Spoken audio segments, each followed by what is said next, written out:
Hi, I'm Phil Constantine, and this is Travels with Phil, and this trip is going to Poverty Point in northeastern Louisiana. This is one of my all-time favorite ancient sites here in North America, in the United States, and it's in the northeastern corner, not too far from the Mississippi River in a rural area. Now, this picture here shows you some of the basic diagrams, giving an idea of how big this is. These are some of the signs that come from the museum as sort of an introduction.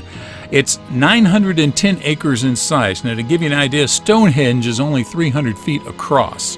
So this is enormous. It's just absolutely long. You see these ridges here. There's 6 of them. I'll tell you more about that in a little bit. There's an enormous mound called Mound A, or the Bird Mound. Now, the people here were so unique, they were called the Poverty Point culture. Now, it was about 100 sites that they inhabited roughly 3,700 years ago.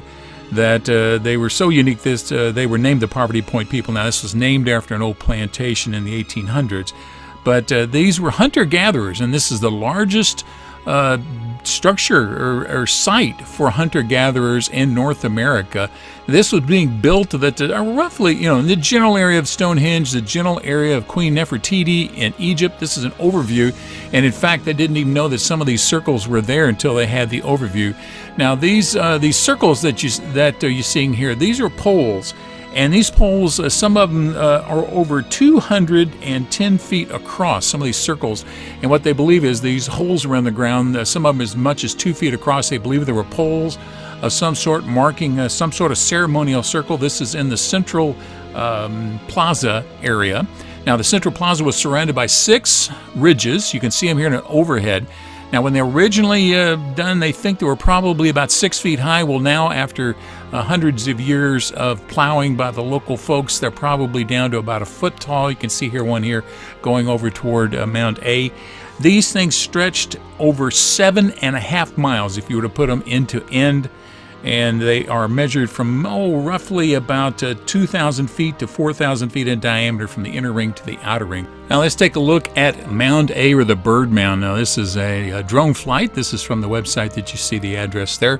And this gives you some idea of what it looks like as you approach it. And now I'm going to go to a video that I took on this scene here from the top of Mound A.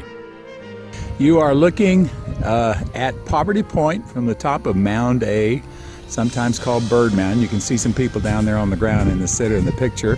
That gives you some idea how high up it is. This is a very, very, very large site, much bigger than Emerald Mound. This says we're about 72 feet above the surrounding landscape, 710 feet in length and 660 feet in width.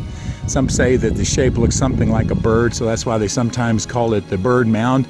And again, this is the very large Poverty Point, which is known for this mound right here, and also for the mound, the 6 concentric semicircles that you are back over in this area here. Very long. You line them all up together, it'd be over 7 miles long. So this is Poverty Point in Louisiana. And again, looking at this, there's a big controversy. How long did it take them to do this? Some people say it was between 1 and 3 months. Some people say it took 3 years. But you think about this. This is 2 million cubic yards. That would be 15.5 million basket loads. Somebody once figured out it's as much as something like 31,000 dump truck loads. But these were all carried by baskets on people's backs. In fact, on Mound B, they found about 100 of these baskets, so they know that it was done. What would motivate somebody to make something this massive in such a short period of time? It just, most of these mounds that you see that have been built, and this is from a distance in my pictures, have been built over hundreds of years and layers and layers. Well, the reason they think it was all built at one time or a short period of time, because as they've gone through and done trenches, there's been no layering, there's been no signs of time or erosion or anything like that. So they just think that this was just a massive and effort on people, and it must, who knows what the motivation was to make somebody do something this big. And it's just, I'm blown away from it. You can just tell I'm surprised by all the efforts that went on. Now, they've never found a single burial site here at any of the Poverty Point sites. Now, Mound B is about 20 feet tall, 180 foot in diameter. Now, this was one of the first mounds that was built here. This is where they found some of the baskets. And the museum has a wide variety of objects inside that show various points in the way that these people worked. They were hunter-gatherers rather than actually staging farming, and that's one of the other reasons archaeologists are so impressed with this site. Is normally it took sustained farming sites to sustain something this large, but they believe this is just hunters, gatherers, and fishing. The plumettes, that's something you put on the edges of a net, and since the Biome Aiken, or the Biome Aiken came right by here, right behind it now, the Mississippi was not far away. Who knows what it was like, 3,000 years ago. They may have been doing a lot of fishing, but they did arts and crafts here, lapidary stuff. We'll show you more pictures of those in a moment. Those are things you hang from your neck, sort of like beadwork. And these were found in several spots out here. As I may have mentioned, they have not found any burial sites here, none at all. Now, some of the items that are here came from as far away as 800 miles.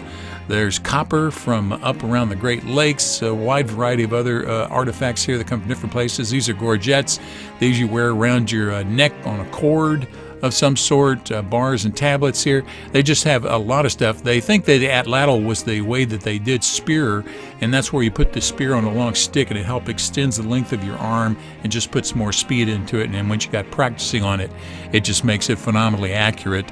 And so it's just an amazing way of dealing with just finding, getting animals or fish, as the case may be.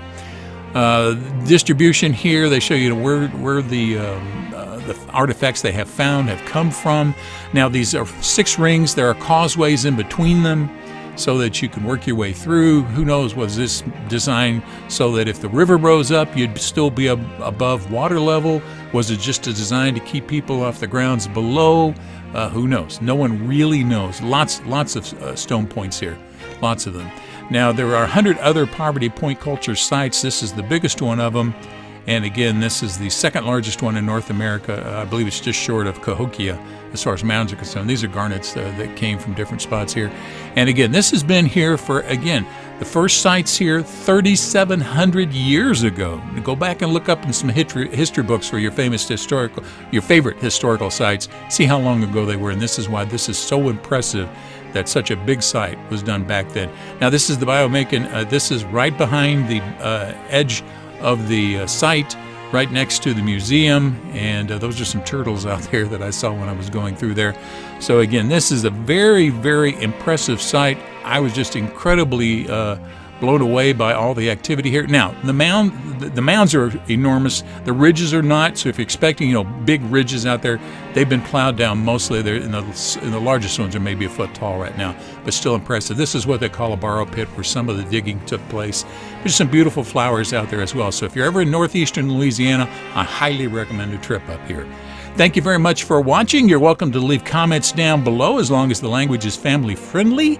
And if you haven't subscribed yet, just click the button over here on the right-hand side. Thanks for watching this video on Poverty Point.